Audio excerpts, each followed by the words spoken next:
sued Arizona State University and won. So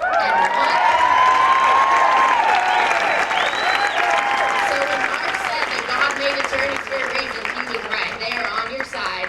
They are just as red and fired up about this as we are.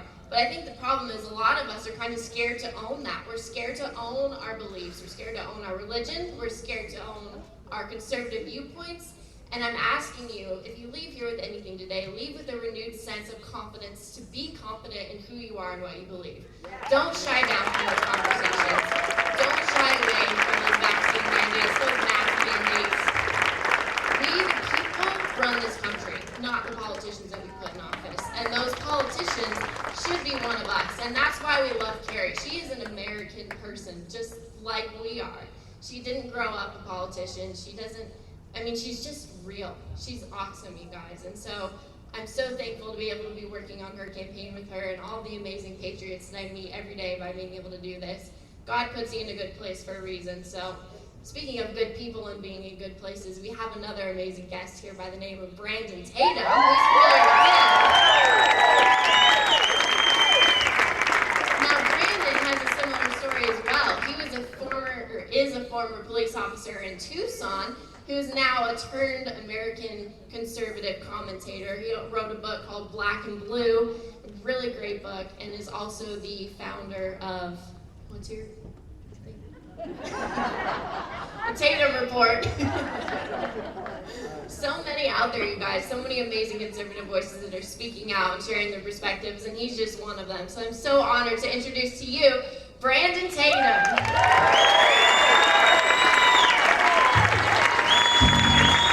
Now give the young lady a round of applause. How y'all doing tonight? Y'all doing good?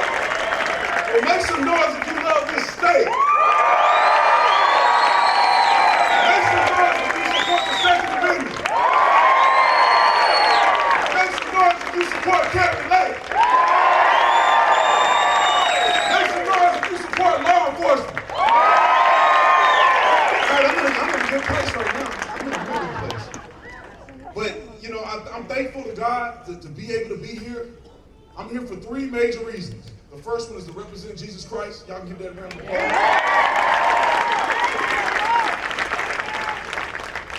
I honestly and truly believe in Kari Lake. I think she's amazing. She's an authentic woman. We need people who support the Constitution. We need people who are authentic. We don't need none of these fake politicians anymore. And the third reason, I'm real fired up about it, is that I support the law enforcement officers. That's why I'm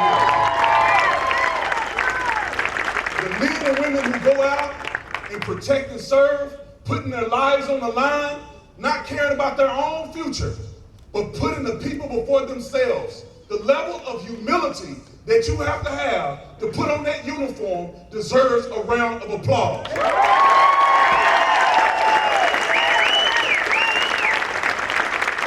And some people may be wondering, how is this good-looking man up here, used to be a police officer, coming from the background that I came from, but I'm gonna give you a little insight. I grew up, I was a Democrat. I believed in all the lies and the fallacies that they sold us, putting us on the plantation. I believed all of that. I hated the police officers. I got arrested when I was 8 years old for smoking marijuana in a vacant house. They were rough with us. And I built a hatred towards police officers because of that situation. But you know how God worked. God was able to change my mind when I got saved in 2008. I'm gonna throw that in there. How many people here saved?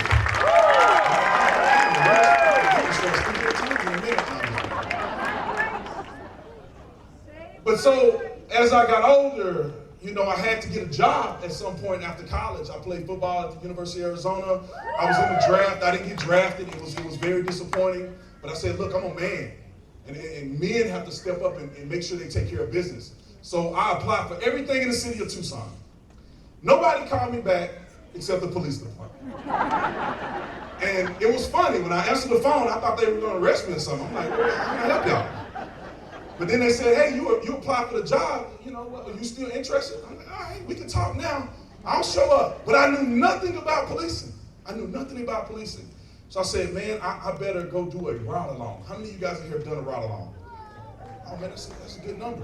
If you want to know anything about policing, if you want your heart rate to get up, do a ride along.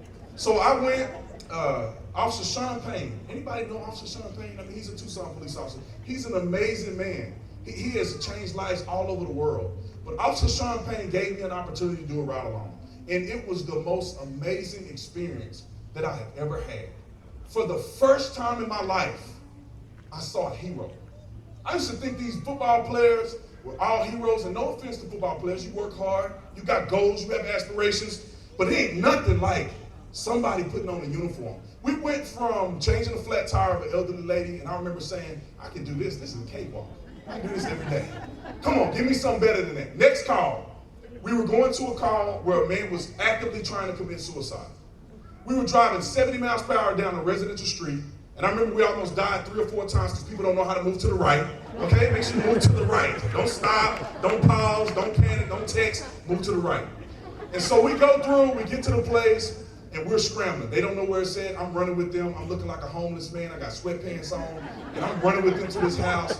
They forced entry, and then they let me see. After they forced entry and went in, they let me kind of peek around the corner, and they saved that young man. And I remember getting back in the car with Officer Sean Payne, and my heart was racing.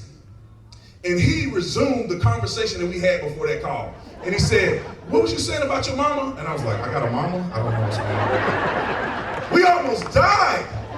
Why are you asking me about my mama? But it showed me something. And I'll never forget Sean Payne saying, look, I do this every day. And I'm like, how does a man do this every day? Only a hero can do what Officer Sean Payne does. Only a hero who wears the uniform. I remember days where I didn't know if I was going to come home. I didn't know. And my young son was waiting at home for me. I didn't know if I was ever return. But you know what sickens me is the gall of people saying that the profession of policing is racist. What a bunch of BS. I almost cussed, but I want to be saved. What a bunch of crap. You don't get an opportunity to ask the dispatcher, what color skin is this guy that I'm going to save? You don't care. You show up and you perform every single day. And if you don't, you may not come home. And I got 4 minutes. I normally talk for 2-3 hours, but I got 4 minutes. In addition to law enforcement and my passion for policing, my passion is for this country. I am sick and tired of them forcing masks on us, forcing vaccines on us, pushing all of this BS, pronouns and gender identity. There's 2 genders. If you forget that, go back to school. I'm sick of these fake Republicans running around doing nothing. We need to stand up for our country. We need to stand up for our party. We need to make sure we keep this country great.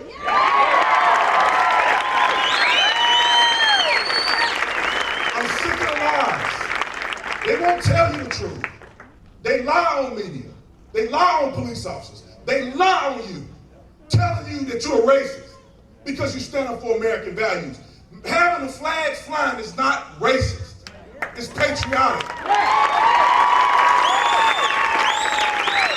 And if you don't like this country, get your narrow behind out of this country.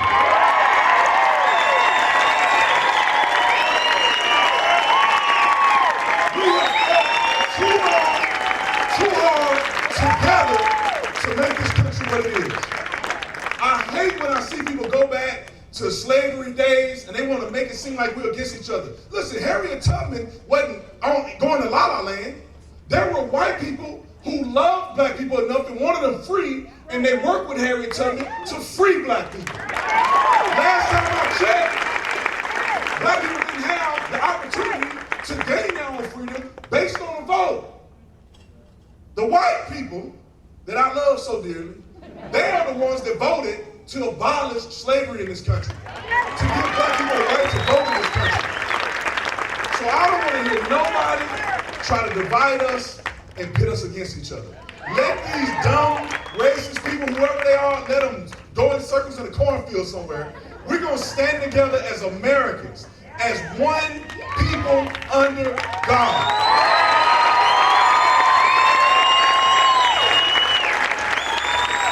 I got 2 minutes. And that's why I love Kari Lake. Because I said, man, I'm sick of these politicians coming out here. They in office their whole life and they do nothing but talk. I want somebody that's not a career politician. Somebody that's like you and I. I personally want somebody that woke up like I did. That saw that these Democrats are clowns. That most of these people don't care about this country. They care about power. They want to control you. And so I love to have a person that can go into the governor's office and they can represent us well. They can get rid of all this unconstitutional stuff that they're pushing. Pushing unconstitutional behavior on our children. We need to get rid of it. It's time now. If you want to be a rhino, you gotta go. If you want to be in the middle and you don't know if you support Trump or not, you gotta go. There's a new day in the Republican Party. And if you don't believe that, you gotta go. How many of y'all with me? You gotta go. We ain't taking it no more. And I don't want anybody to say anything about, the election is real. We're going to fight through it. We're going to make sure that the election is fair, but we're going to show up and vote. We're not going to let these people clown us and trick us out of showing up on election day. We'll get this worked out. We'll figure out what happened in 2020. We're going to hold people accountable. But I bet you, I almost said it. You better show up and you better vote. Nothing will stop us. We have a state to save. We have a country to save.